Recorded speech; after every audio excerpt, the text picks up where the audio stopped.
Bismillahirrahmanirrahim. Assalamualaikum warahmatullahi wabarakatuh. Innal hamdalillah summa sholatu wassalamu ala Rasulillah Muhammad ibni Abdillah wa ala alihi wa sahbihi wa man tabi'a sunnata wa wala. Asyhadu an la ilaha illallah wa asyhadu anna Muhammadan abduhu wa rasuluh alladzi la nabiyya ba'da. Amma ba'du faqad qala Allah ta'ala fil Qur'anil Karim. Bismillahirrahmanirrahim. Inna iddatash syuhuri 'indallahi isna asyara syahran fi kitabillah yauma khalaqas samawati wal ard fiha arba'atun hurum. Wa qala an-nabiy sallallahu alaihi wasallam hasibu anfusakum qabla an tuhasabu. Sadaqallahul azim wa sadaqa rasuluhun nabiyil karim. Ma'asyiral muslimin, Bapak Ibu, para jamaah salat subuh yang dimuliakan Allah Subhanahu wa taala. Kembali mari kita senantiasa berserah diri seraya memperbanyak puji dan syukur kita kepada Allah Subhanahu wa taala atas nikmat yang sudah Allah berikan kepada kita, sehingga pada pagi subuh yang penuh dengan keberkahan ini kita dapat bermuajahah, bertatap muka dalam kajian subuh di pagi yang sangat kita muliakan ini. Semoga pertemuan kita ini pertemuan yang senantiasa mendapatkan keberkahan dari Allah Subhanahu wa taala. Shalawat beriring salam mari sama kita persembahkan keharibaan junjungan kita Nabi besar Muhammad sallallahu alaihi wasallam. Mudah-mudahan syafaatnya senantiasa kita harapkan di yaumil qiyamah nantinya, amin ya rabbal alamin. Bapak Ibu jemaah yang dimuliakan Allah, hari ini kita telah berada di suasana bulan Muharram. Tepatnya hari ini adalah tanggal 15 Muharram 1446 Hijriah. Jadi jangan lagi nyebut tahunnya tahun 1445, udah ganti 1446. Tapi tahun miladiah Masehinya masih 2024. Kenapa nggak sama tahun miladiah dengan Hijriah, Ustaz? Tentu beda. Kalau tahun Hijriah ini menetapkan kapan mulai tahun 1 Hijriah ini menetapkannya banyak beda pendapat. Ada yang mulai dihitung sejak lahirnya Nabi. Ada yang menghitungnya mulai sejak diangkatnya menjadi Rasul. Tidak cocok. Ada diangkat mulai wafatnya Rasul. Tidak cocok. Masa membuat tahun kok terhadap kematian Rasul. Akhirnya tahun 1 Hijriah itu ditetapkan secara sepakat mulai hijrahnya Nabi dari Mekah ke kota Madinah. Itu pas. Hijrahnya Nabi dari Mekah ke Madinah mulai sejak itulah dihitung tahun 1 Hijriah. 1446 sekarang ya. 1446 Hijriah. Kenapa lebih banyak jumlah tahun miladiah? Nah, karena tahun Masehi ini dihitung berdasarkan dari Isa al-Masih. Jadi kelahiran Nabi Isa. Jadi tentu ada rentang waktu kosong antara Nabi Isa kepada Nabi Muhammad itu ada kelang 500 tahun kosong. Tidak ada pelanjut dan penerus daripada Isa alaihi salam. Baru 500 tahun berikutnya maka Nabi Muhammad diutus menjadi Nabi dan Rasul yang terakhir. Bapak Ibu jemaah yang dimuliakan Allah Subhanahu wa Ta'ala, tentu dalam kesempatan ini ada 3 hal yang barangkali perlu kita renungkan, terutama di dalam suasana bulan Muharram ini, di tahun Hijriah yang baru ini, tahun 1446 Hijriah ini. Secara umum begitu pergantian tahun datang, paling tidak sangat tepat untuk kita bisa merenung. Ada 3 hal yang barangkali menjadi bahan perenungan kita di dalam menjalani hidup dan kehidupan ini.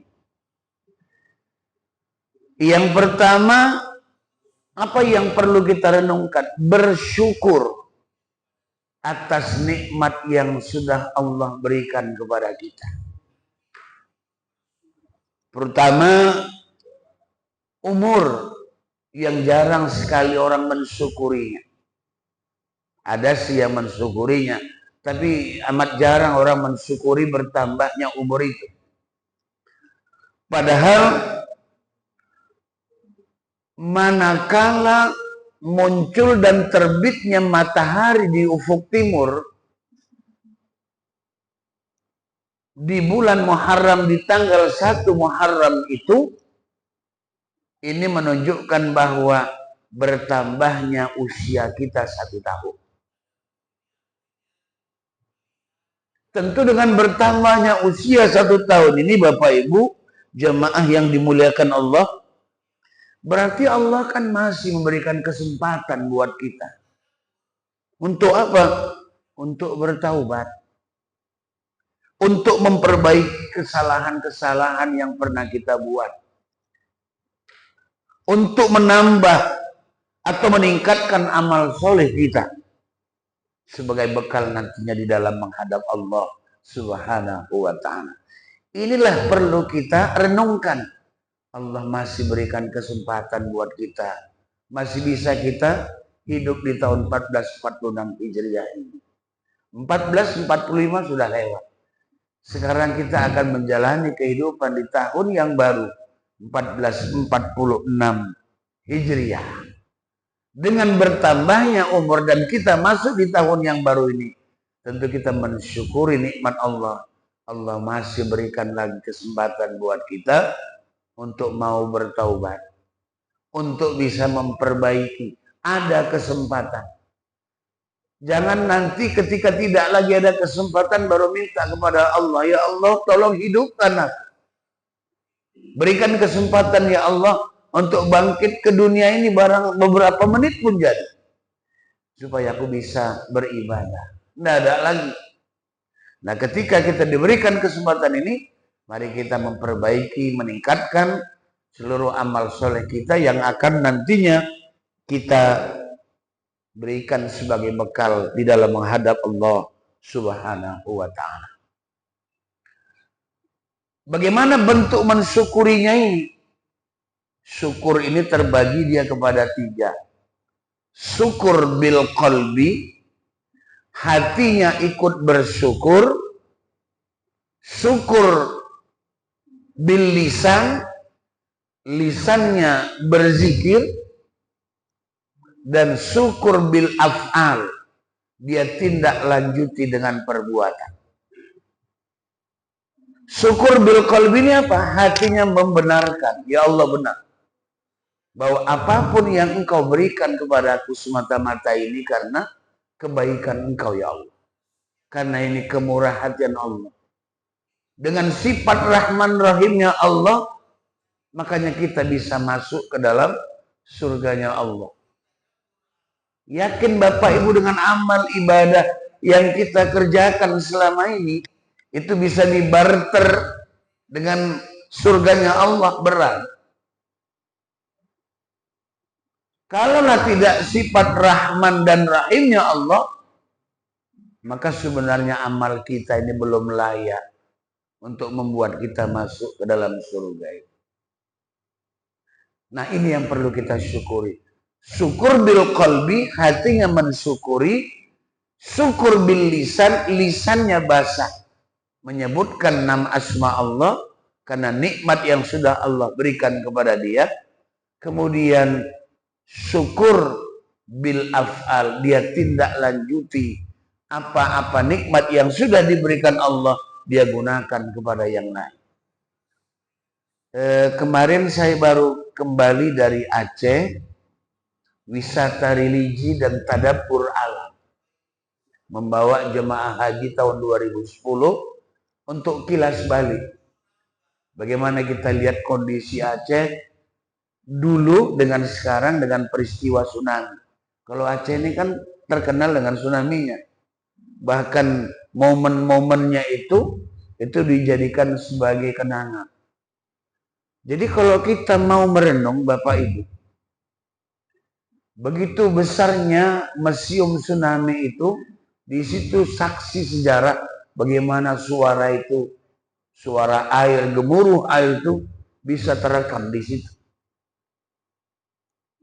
Terbayang, teringat kita bagaimana di tahun 2004 yang lalu. Sekarang 2024, 20 tahun yang lalu. Di sebelahnya korban yang dikubur secara massal. Kalau kita lihat di hari Minggu yang tenang itu, ada orang yang berolahraga, ada orang yang santai bersama keluarga. Tiba-tiba datang peringatan dari Allah tadi. Saya kadang lihat gini, ada kapal apung PLN itu yang beratnya sekian ratus ton, itu bisa bergeser oleh air tadi beberapa kilo. Jadi sambil tadabbur alam, kita melihat, memandang apa yang sudah Allah jadikan, apa yang sudah Allah berikan itu, tadabbur alam. Supaya kita bisa mengintrospeksi, insaf diri. Ya Allah, andai sekiranya aku dulu berada di sini, mungkin aku termasuk salah satu korban. Jadi tadabbur alam itu apa? Perlu kita melihat bagaimana hasil ciptaan Allah itu. Termasuk tadabbur terhadap diri kita sendiri. Kemudian terlalu dekat itu makam Syekh Abdul Rauf As-Singkili yang dikenal dengan Syekh Syah Kuala itu, dengan pinggir pantai bisa dilewat dan itu tidak terkena apa-apa. Maka barangkali Bapak Ibu juga perlu kita tadabbur alam ini. Datang kita ke Masjid Baitur Rahim itu menjadi saksi sejarah. Masjid itu berada di Ulele, tidak terkena tsunami sedikit. Jadi jangan hanya jalan-jalan cari makanan, jalan-jalan cari oleh-oleh. Kerja kita ini kan itu. Apa tuh Pak? Palang pintu bawa pulang ke rumah. Tapi bisa kita mengambil perbandingan itibar, sebuah perenungan. Dengan bertambahnya tahun ini, ya Allah, aku masih diberikan kesempatan. Ini nikmat yang harus disyukuri. La in syakartum, kata Ustaz Nasuha, la in syakartum la azidannakum wa la in kafartum inna azabi lasyadid. Selalu beliau mengatakan itu. Oleh karena itu Bapak Ibu, setelah tadabbur alam, tadabbur ini artinya melihat, menyaksikan, memandang apa yang sudah diciptakan Allah. Apa yang terjadi fenomena di sekitar kita. Setelah tadabbur, maka akan muncul yang namanya tafakkur. Masuk ke dalam otak kita, menjadi bahan sebuah pemikiran bagi kita. Tafakkur, memikirkan. Jangan kau pikirkan zat Allah, tapi yang perlu kau pikirkan apa yang menjadi ciptaan Allah. Kalau memikirkan zat Allah itulah yang sengit kadang-kadang. Kita bilang, ini kena kaji 20 ini, nggak mampu otaknya mencerna. Bukan itu memang. Itu tadi.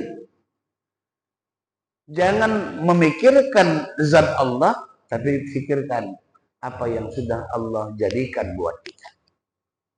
Nah, ibu bapak jemaah yang dimuliakan Allah, baru setelah tafakur, maka jadinya tasyakur. Jadi 3 T. Tadabbur, memandang, melihat, menyaksikan, kemudian tafakur, memikirkannya. Afala ta'qilun, afala tatafakkarun, afala yatadabbarun. Semua Allah lukiskan dalam Al-Quran. Apakah kau tidak berpikir? Bahasa kasarnya, apakah kau tak berotak? Itu udah kasar itu. Bagaimana dunia ini diciptakan, bagaimana dunia ini dihamparkan. Afala tatafakkarun. Apakah ini menjadi sebuah pemikiran buat kamu? Setelah tafakkur, baru tasyakur, mensyukuri nikmat Allah. Nah, yang pertama, bahan renungan kita di tahun yang baru ini, mari kita banyak-banyak bersyukur kepada Allah, agar Allah terus memberikan nikmatnya kepada kita. Syukur bil af'al, mensyukuri nikmat Allah dengan perbuatan, artinya nikmat yang sudah kita peroleh, kita dapatkan, kita bisa menempatkannya sesuai dengan apa yang diinginkan Allah. Berbagi kepada sesama atau memanfaatkannya untuk kepentingan-kepentingan agama Allah. Ini yang pertama, Bapak Ibu jemaah yang dimuliakan Allah. Kadang-kadang Allah mengingatkan dia, bahkan Allah marah. Dalam sebuah hadis dijelaskan, man lam yasbir 'alal bala wa lam yashkur 'ala ni'mati wa lam yarda bi qada'i fala yakhruj man tahtas sama falyazultamis rabban siwaya. Artinya apa itu? Barang siapa yang gak sabar terhadap bala yang kuberikan, kata Allah. Siapa yang gak sabar dalam menerima bala yang kuberikan, walam yashkur ala nikmati, dan mereka tidak mensyukuri nikmat yang sudah kuberikan, walam yardo biqada'i, dan mereka tidak ridho dengan ketetapan yang telah kubuat. Kata Allah, ditantang Allah, fala yakhruj man tahtas sama, silahkan keluar dari duniaku itu, silahkan keluar dari langit ini, dari bumi ini. Falyaltamis rabban siwai, silahkan cari Tuhan selain aku. Kalau sudah kata Allah mengatakan begitu, Tuhan siapa lagi mau kita cari? Tuhan roti lah bagi orang-orang penyembah berhala. Habis disembah roti tadi, dibuat bentuk Tuhan, tapi potel tangannya sedikit, makan.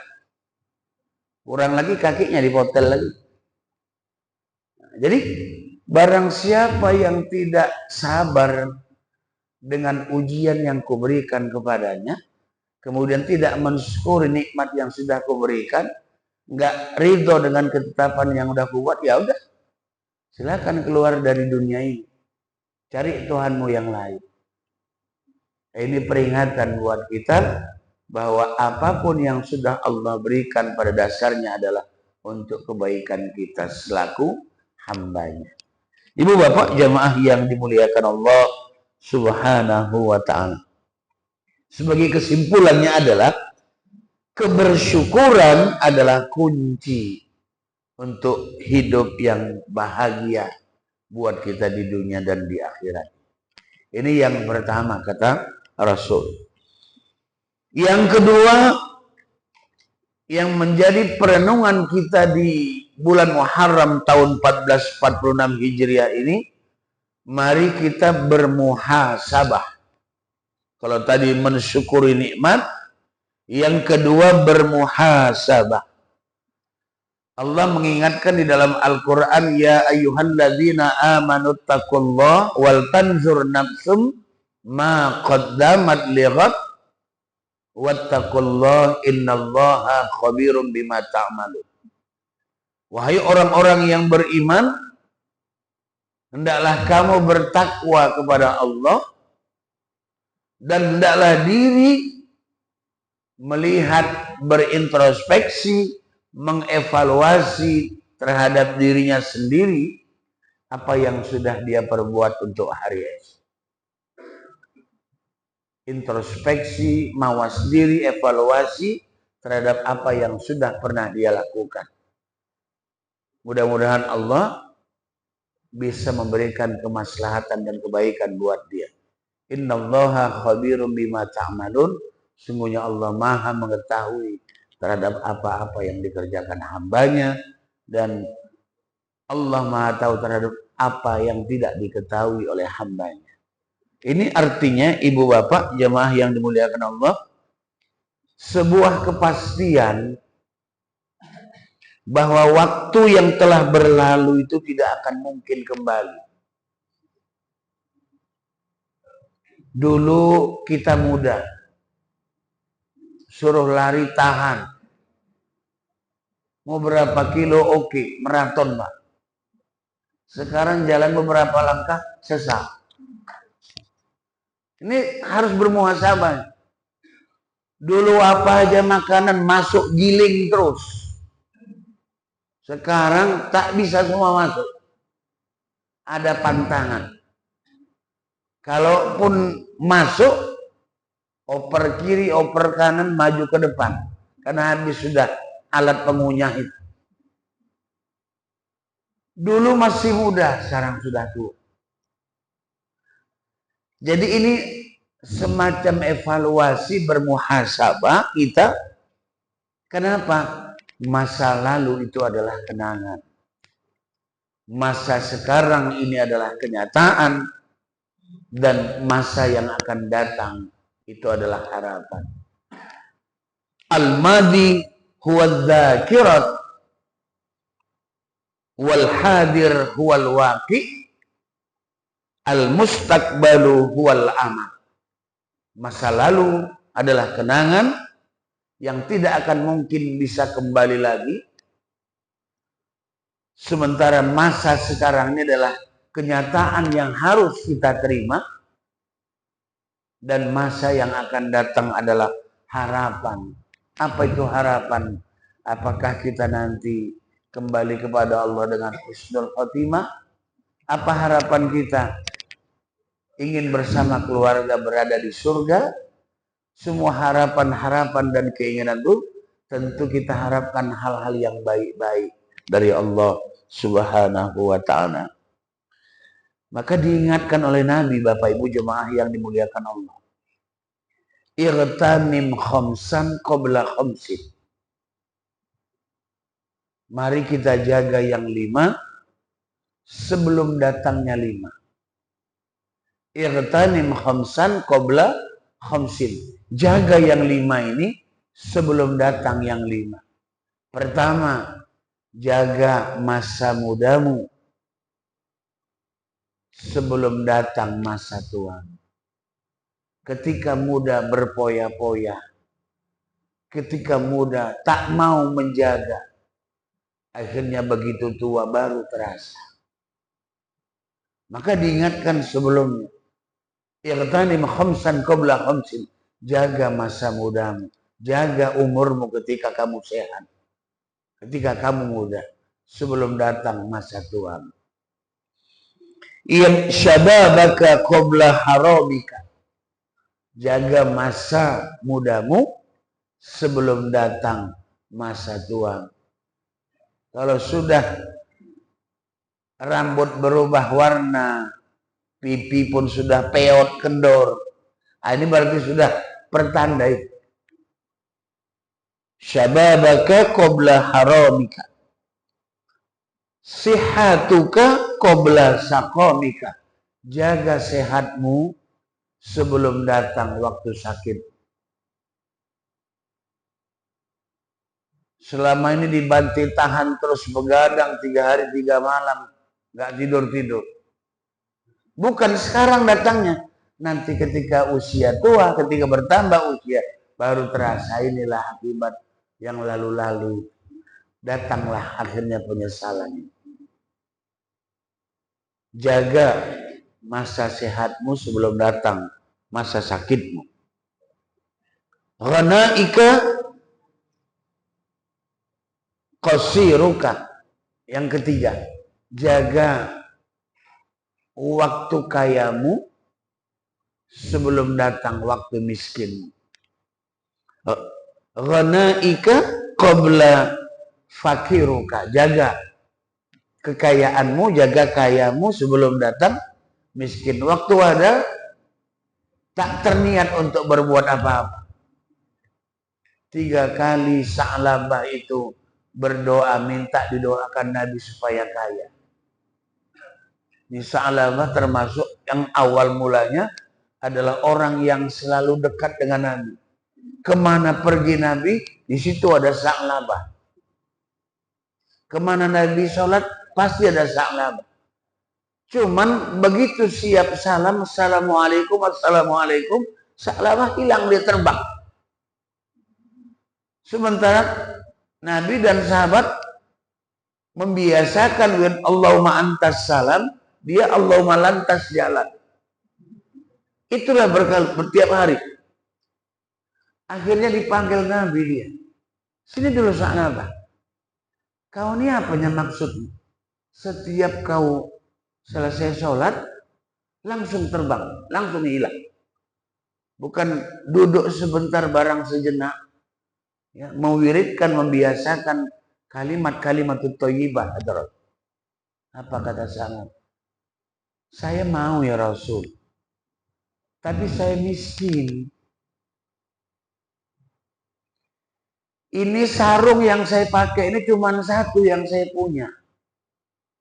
Kalau aku berlama-lama di masjid nih, istri ke rumah menunggu kain yang kupakai ini. Sampai begitulah susahnya. Jadi kami bergantian kain ini dengan orang di rumah, dengan istri di rumah, gara-gara begitu. Oleh karena itu tolonglah ya Rasul, doakan supaya aku nanti bisa beribadah dengan enak. Jangan, kata Nabi, nanti kau lupa. Diam.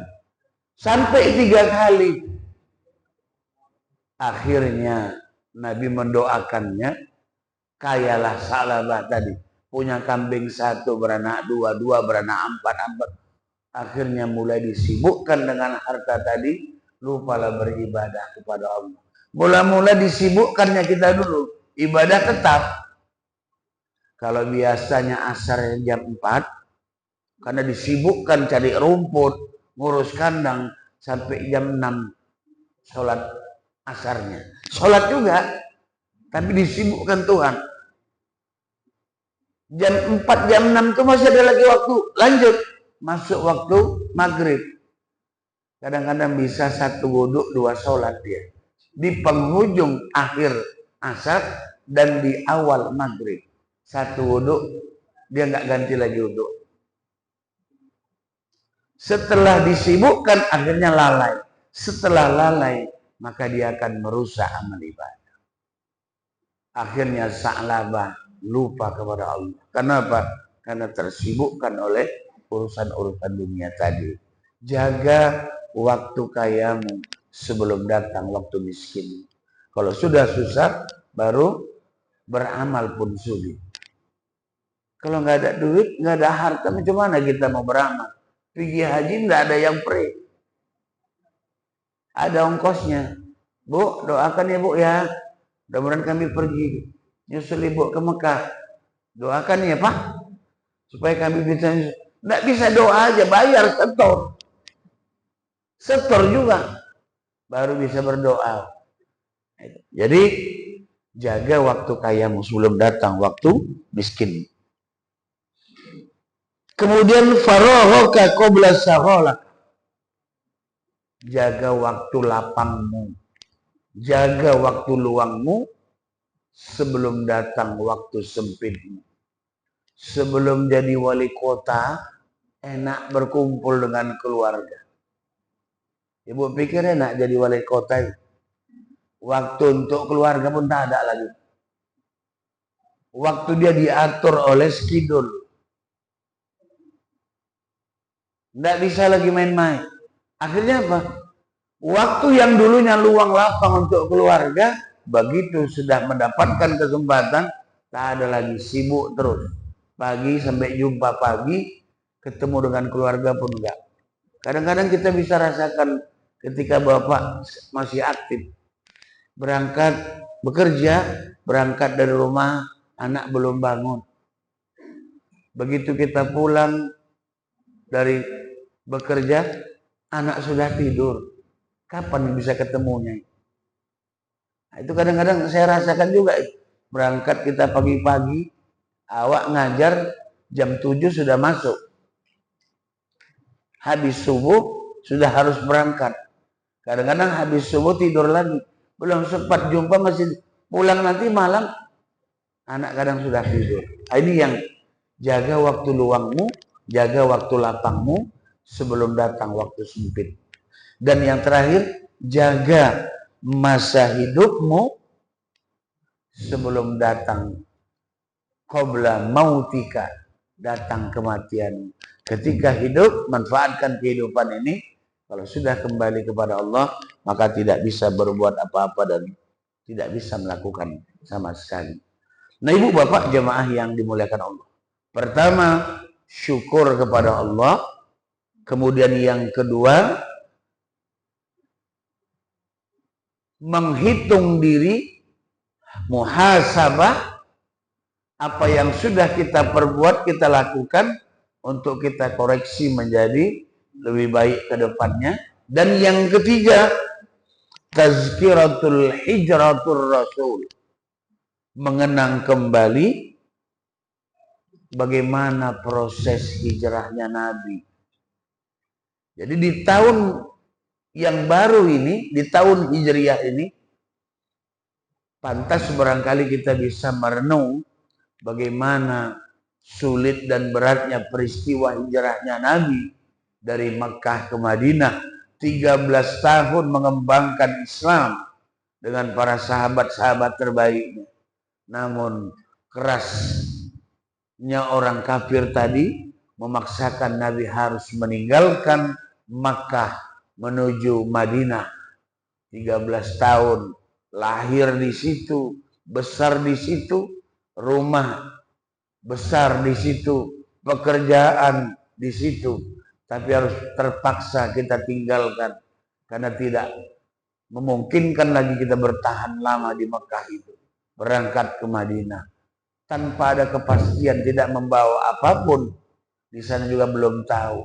Ingat sama seperti peristiwa yang orang Jawa yang dari Aceh disuruh keluar dari Aceh, pernah dulu kejadian, habis semua tanaman sawit tinggal panen, tanaman karet tinggal sadap, rumah besar dibangun, tapi harus ditinggalkan. Lebih dahsyat lagi Nabi ini lagi, beserta sahabat, diancam, disiksa, mau dibunuh dan lain sebagainya. Memang perjuangan hijrahnya Nabi ini perlu menjadi renungan buat kita. Namun sekarang tidak lagi bisa hijrah seperti yang dilakukan Nabi. Hijrahnya diartikan berpindah kita dari sesuatu yang tidak baik menjadi orang yang terbaik. Berpindah kita dari perbuatan maksiat menuju perbuatan taat. Nah, ini perlu kita bagaimana bisa mengingat hijrahnya Nabi, sehingga begitu Nabi sampai di Madinah, Nabi mengeluarkan 5 perintah. Nabi mengeluarkan instruksi. Ayyuhan nas, kata Nabi, absus salam wa at'imut ta'am wasilul arham wassalatul laili wan nasu niyamun. Ini yang jadi barangkali perenungan buat kita. Apa yang menjadi perintah Rasul ketika masuk ke Madinah? Bagaimana beratnya Nabi diperlakukan oleh orang kafir di Mekah, tapi begitu dia masuk ke Madinah, dia bilang, Ayuhan nas, wahai sekalian manusia. Tidak hanya kepada umat Islam, tapi umat yang lainnya juga. Ayuhan nas, absus salam. Ayo kita tebarkan salam, kedamaian dan perdamaian. Dengan ucapan ini kaum muhajirin dengan ansor menyatu. Kaum pendatang dengan kaum setempat. Ansor ini menolong orang yang berada di Madinah, yang menolong kedatangan Nabi dengan para sahabat. Yang datang namanya muhajirin, yang menerima, membantu, menolong itu namanya ansor.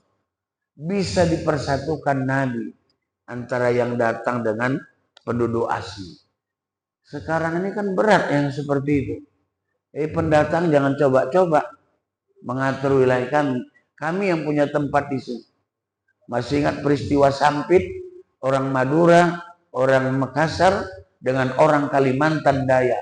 Terjadi berat. Kenapa? Orang pendatang terlalu mendominasi. Akhirnya apa? Terjadi gesekan antara pendatang dengan penduduk setempat. Penolakan rembang antara kedatangan industri tapi menggeser penduduk setempat. Itu pasti akan ada perlawanan. Tapi kenapa Nabi bisa membuat itu akur? Begitu Ka'bah diserang oleh Abraha, kemudian lepas batu Hajarul Aswad itu, timbul persoalan. Siapa yang pantas memasangkan Hajarul Aswad batu hitam ini ke tempatnya? Orang Ansor bilang kami lebih berhak karena kami penduduk di sini yang kami tolong kalian semua. Muhajirin bilang tidak, kamilah yang datang kemari bersama Nabi. Kalau nggak kami datang, mungkin kalian nggak maju seperti ini, bertengkar, hampir terjadi pembunuhan. Akhirnya dengan bijaksana Nabi mengatakan, dibentangkan Nabi serbannya dengan 4, Muhajirin pegang sudut serban, Ansor pegang di sini. Nabilah yang memindahkan batu tadi ke atas serbannya. Ayo angkat semua. Jadi semuanya punya andil. Itulah luar biasa Nabi. Diangkatlah tadi, dan ketika memasukkannya Nabi yang memasukkan. Jadi tidak ada perbedaan, tidak ada perdebatan dan pertengkaran antara muhajir dengan ansor. Absus salam, ayo tebarkan salam. It'amut ta'am, memberikan makan kepada orang lain, bersedekah. Wasilul arham, jalin hubungan silaturahim. Sallu bil laili wan nasu niyamun, salat di tengah malam ketika orang sedang tertidur. Ini kan 4 hal ini Bapak Ibu jemaah yang dimuliakan Allah, ini perlu kita cermati. Dan biasa ditutup tadi hadis tadi, tadkhulunal jannata bisalam. Absus salam, at'imut ta'am, wasilul arham, sallu wal laili bin nasu niyamun, ditutup di ujungnya tadkhulunal jannata bisalam. Artinya orang yang biasa melakukan absus salam, at'imut ta'am, suka memberi makan, silaturahim, orang yang menyambung tali silaturahim, dan orang yang sholat di tengah malam ketika yang lainnya sedang tertidur. Ini di ujung ayatnya, tadkhulunal jannata bisalam, akan Allah masukkan ke dalam surga dengan salam, keselamatan. Itu makanya biasa kita mewiridkannya setiap sholat itu. Allahumma antas salam wa minkas salam wa ilaika ya'udus fahayyina rabbana wa adkhilnal jannata darussalam. Ini kan doa kita, bermohon kita. Masukkan kami ke dalam surga ya Allah, Darussalam dengan penuh keselamatan. Ibu bapak jamaah yang dimuliakan Allah Subhanahu wa ta'ala. Kadang ada yang bertanya juga, apakah kita ini semua masuk surga? Ada seorang santri bertanya kepada kiainya, wahai kiai, apakah kita semua ini dapat masuk surga? Dijawab oleh sang kiai tadi, apa katanya? Nabi mengatakan kullu ummatin yadkhulunal jannata illa man aba. Semua umatku, kata Nabi, masuk ke dalam surga kecuali mereka yang enggak mau. Semua umatku ini masuk surga, kata Nabi, kecuali yang enggak mau masuk. Ini kan lucu juga deh. Jadi masuk surga itu sebenarnya bukan perkara kemampuan, tapi mau. Masuk dalam surga itu bukan perkara mampu, tapi mau. Absus salam, menebar keselamatan, menebar salam. Ini perkara mampu atau mau? Mau. Menyambung tali silaturahmi, mampu atau mau? Mau. Apalagi? At'imut ta'am, memberi makan orang lain.